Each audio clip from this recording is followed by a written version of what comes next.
हे दोस्तों, कैसे हैं आप सब। उम्मीद करता हूँ भाई आप लोग अच्छे होंगे, बढ़िया होंगे। दोस्तों, क्या आप जानते हैं कि भारत का सबसे अमीर राज्य कौन सा है और कौन सा राज्य भारत की जीडीपी में अकेले ही 20% का कंट्रीब्यूशन करता है। ये राज्य भारत के सबसे बड़े औद्योगिक और व्यापारिक केंद्रों में से एक है। टूरिज्म से लेकर बॉलीवुड इंडस्ट्रीज तक कई ऐसी इंडस्ट्रीज हैं जो इस राज्य की अर्थव्यवस्था को मजबूत बनाने का काम करती है। हम बात कर रहे हैं महाराष्ट्र राज्य के बारे में। इस राज्य की जीडीपी इतनी है कि पाकिस्तान जैसे कई देश भी इसके आगे फीके नजर आते हैं। यानी भारत का एक अकेला राज्य ही दुनिया के कई देशों से ज्यादा अमीर है। भारत में सबसे ज्यादा करोड़पति भी महाराष्ट्र में ही रहते हैं। हुरून इंडिया की रिपोर्ट के अनुसार महाराष्ट्र में 56,000 से ज्यादा करोड़पति परिवार रहते हैं, जो भारत के किसी भी अन्य राज्य के मुकाबले सबसे ज्यादा है। आज Maharashtra automotive industry, IT sector, education and textile का एक बड़ा हब बन गया है। एशिया का सबसे पुराना और भारत का सबसे बड़ा स्टॉक एक्सचेंज BSE भी इसी राज्य में स्थित है। लेकिन सवाल आता है कि आखिर महाराष्ट्र इतना अमीर राज्य बना कैसे। आज भी महाराष्ट्र के विदर्भा और मराठवाड़ा जैसे कई ऐसे रीजन हैं जहां हर साल अकाल देखने को मिलता है और पानी की कमी है। इसके अलावा किसानों की आत्महत्या के मामले में भी महाराष्ट्र राज्य काफी आगे रहता है। लेकिन इन सबके बावजूद आज महाराष्ट्र भारत का सबसे अमीर राज्य है। आज की इस वीडियो में हम इसी बारे में चर्चा करेंगे और जानेंगे कि आखिर महाराष्ट्र भारत का सबसे अमीर राज्य कैसे बन पाया। दोस्तों, आज की इस वीडियो में आपको ढेर सारी ऐसी बातों के बारे में हम बताएंगे जिनके बारे में आपने आज से पहले नहीं सुना होगा। तो आइए बिना देरी के शुरू करते हैं ये वीडियो। दोस्तों, महाराष्ट्र राज्य इतना अमीर क्यों है, इसके पीछे देखिए कई कारण है। एक एक करके हम सभी पहलुओं के बारे में बात करेंगे। सबसे पहले बात करते हैं एग्रीकल्चर सेक्टर की। वैसे तो आज के समय में महाराष्ट्र मैन्युफैक्चरिंग और इंडस्ट्रियल सेक्टर की ओर अधिक ध्यान दे रहा है, लेकिन राज्य की 24% आबादी आज भी पूरी तरह से कृषि पर ही निर्भर करती है। खेती करना आज भी महाराष्ट्र के मुख्य व्यवसायों में से एक माना जाता है। महाराष्ट्र चावल, ज्वार, बाजरा, गेहूं, अरहर, मूंग, उड़द, चना,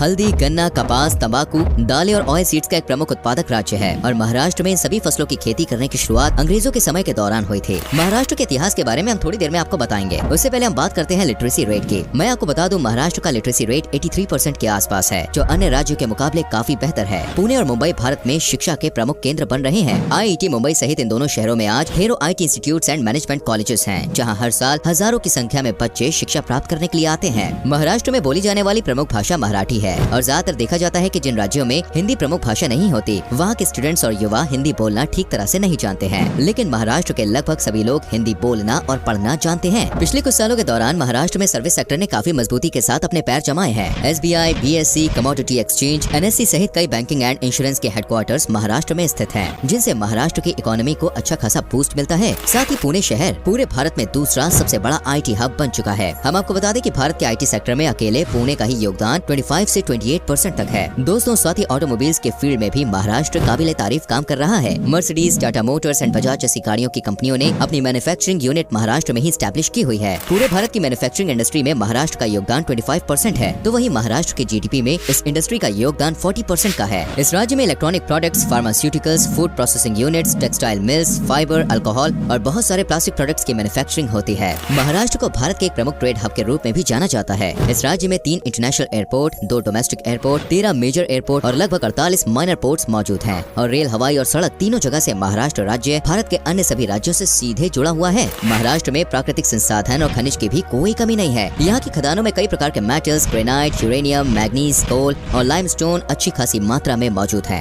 हालांकि बहुत ज्यादा मात्रा में तो ये सब संसाधन नहीं है, लेकिन कहीं न कहीं महाराष्ट्र को अमीर राज्य बनाने में माइनिंग का भी योगदान रहा है। महाराष्ट्र की सबसे बड़ी खासियत है यहाँ की फिल्म इंडस्ट्री। महाराष्ट्र आज देश की फिल्म इंडस्ट्री का गढ़ माना जाता है। मुंबई शहर में बॉलीवुड इंडस्ट्री है और इसी शहर में सभी बड़े फिल्म स्टार्स रहते हैं। फिल्म के अलावा art, radio, mass media, creative writing जैसी अनेकों फील्ड्स में करियर बनाने के लिए लाखों युवा हर साल मुंबई का रुख करते हैं। महाराष्ट्र की अर्थव्यवस्था में एक बड़ा हिस्सा यहाँ के टूरिज्म सेक्टर से भी आता है। पूरे राज्य में अनेकों ऐसी जगह हैं जो देश विदेश में प्रसिद्ध हैं। इनमें मुंबई की एलिफेंटा केव्स और औरंगाबाद की अजंता अलोरा की गुफाएं शामिल है। विदर्भा में Tadoba tiger reserve, Nagzira wild life sanctuary जैसी जगह काफी लोकप्रिय है और कई तीर्थ स्थल जैसे कि श्री सिद्धिविनायक गजानन मंदिर, हाजी अली, शनि शिंगरापुर, शिरडी और दीक्षा भूमि की यात्रा करने के लिए भी हर साल लाखों श्रद्धालु आते हैं। आपको जान के हैरानी होगी, मुंबई शहर में बृहन मुंबई म्युनिसिपल कॉर्पोरेशन पूरे भारत का सबसे अमीर नगर निगम भी है। इस साल BMC के लिए महाराष्ट्र सरकार द्वारा 45,949 करोड़ रुपए का बजट पास किया था। इस पर काफी लोगों ने आपत्ति भी जताई थी, लेकिन भारत के सबसे अमीर शहर की देखरेख करने के लिए इतने पैसों की जरूरत तो पड़ ही जाती है। आज महाराष्ट्र में गोदरेज, टाटा एंड रिलायंस जैसी भारत की सबसे बड़ी कंपनियों के हेडक्वार्टर्स भी हैं। दोस्तों, ये सब तो आज की बात है, लेकिन महाराष्ट्र को इतना अमीर और समृद्ध बनाने में इसकी जियोग्राफिक लोकेशन और इतिहास का भी हाथ रहा है। जी हाँ दोस्तों, महाराष्ट्र के बारे में सबसे पहले 7वीं शताब्दी के दौरान चाइनीज ट्रेवलर ह्यूनसांग ने जिक्र किया था। 8वीं शताब्दी के बाद महाराष्ट्र कई अलग अलग साम्राज्यों में विभाजित हो गया, जिनमें सातवाहन, चालुक्यास, राष्ट्रकूट जैसे नाम शामिल हैं। वहीं 17वीं शताब्दी में महाराष्ट्र को शिवाजी महाराज मिले और उन्होंने मराठाओं के हक और अधिकारों के लिए संघर्ष किया। आज महाराष्ट्र जिस स्थिति में खड़ा है, उसमें बड़ा योगदान छत्रपति शिवाजी शिवाजी महाराज का रहा है। हालांकि शिवाजी महाराज से पहले ही अंग्रेजों ने भारत में व्यापार करना शुरू कर दिया था। अंग्रेजों से पहले बॉम्बे पुर्तगालियों का उपनिवेश था, लेकिन पुर्तगालियों द्वारा दहेज के रूप में ये राज्य ब्रिटिशर्स को दे दिया गया था, जिसके बाद अंग्रेजों ने अपना हेडक्वार्टर सूरत से मुंबई शिफ्ट किया। सन 1850 तक भारत में अमेरिका द्वारा कॉटन की सप्लाई की जाती थी, लेकिन अमेरिका में सिविल वॉर के दौरान भारत में कपास की कमी देखने को मिली, जिसके बाद अंग्रेजों ने महाराष्ट्र के विदर्भा वाले एरिया में कपास की खेती शुरू की। साथ ही ब्रिटिशर्स द्वारा गन्ना उगाने के लिए भी किसानों को कहा गया और उन पर इसके लिए दबाव भी बनाया गया। तभी से बॉम्बे भारत का एक प्रमुख वित्तीय केंद्र के रूप में उभरना शुरू हो गया था।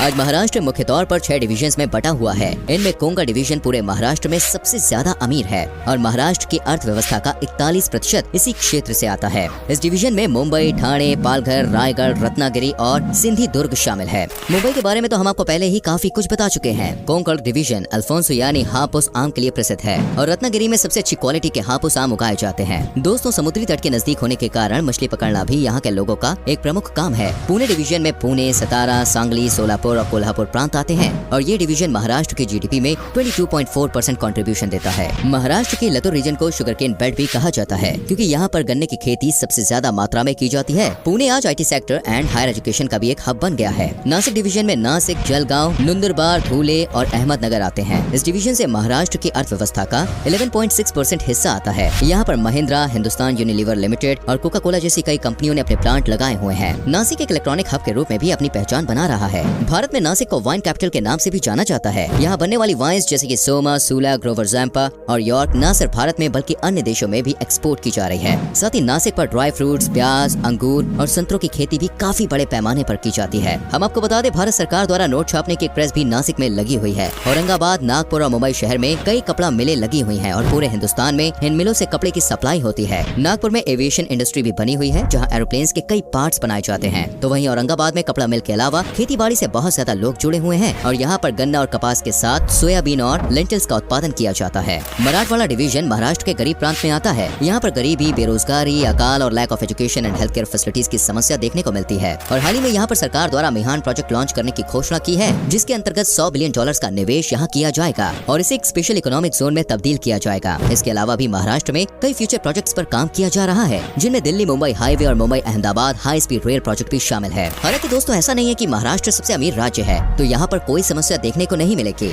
महाराष्ट्र की एक दूसरी साइड भी है। महाराष्ट्र का नाम उन राज्यों में आता है जिन पर सबसे ज्यादा मात्रा में कर्जा चढ़ा हुआ है। वर्तमान समय में महाराष्ट्र के ऊपर 6.16 लाख करोड़ से भी ज्यादा का कर्जा है। इन सब के अलावा महाराष्ट्र में पीने के साफ पानी की भारी कमी देखी जाती है। गर्मियों के दौरान हर साल कई जिलों में अकाल जैसी स्थिति पैदा हो जाती है। साथ ही ग्राउंड वाटर भी महाराष्ट्र में लगातार कम हो रहा है। ऊपर से पुणे और मुंबई जैसे शहरों में ज्यादा जनसंख्या एक बड़ी समस्या का रूप ले चुकी है। बढ़ती आबादी के कारण आज मुंबई जैसे शहर में घर खरीदना तो दूर की बात है, एक मकान किराए पर लेना भी किसी चुनौती से कम नहीं है। इतनी ज्यादा भीड़ भाड़, ट्रैफिक एंड मैन्युफैक्चरिंग इंडस्ट्री लगी होने के कारण महाराष्ट्र के कई जिलों में प्रदूषण का लेवल भी खतरनाक लेवल तक पहुंच गया है। इंडस्ट्री से निकलने वाला वेस्ट और हानिकारक केमिकल साफ पानी के स्रोतों को गंदा कर रहे हैं। आज महाराष्ट्र जिस स्थिति में खड़ा है, उसे यहाँ तक पहुँचने में राज्य के पॉलिटिकल लीडर्स का भी योगदान रहा है। पिछले 60 सालों के इतिहास में महाराष्ट्र को कई दिग्गज राजनेता मिले हैं, जिन्होंने केंद्र सरकार से राज्य के लिए हमेशा अच्छा आर्थिक पैकेज मांगा है और इसी वजह से महाराष्ट्र में इंफ्रास्ट्रक्चर इतनी अच्छी तरह से डेवलप हो पाया है। महाराष्ट्र में जितने भी बड़े राजनेता हुए हैं, उन्होंने अपने राज्य के बारे में सोचा है और हमेशा मराठाओं के विकास के लिए काम किया है। ऐसा बहुत ही कम राज्यों में देखने को मिलता है। आज के समय में भारत को मिलने वाले टैक्स का 24% हिस्सा महाराष्ट्र के लोगों से ही प्राप्त होता है और शुरुआत में ही हम आपको बता चुके हैं कि पूरे राज्य में सबसे ज्यादा करोड़पति परिवार भी इसी राज्य में रहते हैं। आखिर में यही सब बातें हैं जो महाराष्ट्र को भारत का सबसे अमीर राज्य बनाने का काम करती है। साल 2000 से लेकर 2019 के बीच महाराष्ट्र ने $133 बिलियन के FDI को मंजूरी दी है, जो अन्य किसी भी राज्य की तुलना में काफी ज्यादा है। और ये बात तो आप जानते ही हैं कि जिस शहर, राज्य या देश में जितना ज्यादा निवेश होगा, वह राज्य उतनी ही तेजी से विकास के पथ पर अग्रसर होगा। दोस्तों, उम्मीद है कि अब आप समझ गए होंगे कि महाराष्ट्र कैसे भारत का सबसे अमीर राज्य बनने में कामयाब हो पाया। आई होप ये वीडियो आपको अच्छी लगी होगी। वीडियो को लाइक और शेयर जरूर करें और आने वाली वीडियोस को देखने के लिए चैनल को सब्सक्राइब करके बेल आइकन प्रेस करें, जिससे आपसे कोई भी वीडियो मिस ना हो। मिलते हैं अगली वीडियो में। अपना ख्याल रखिए। Bye bye.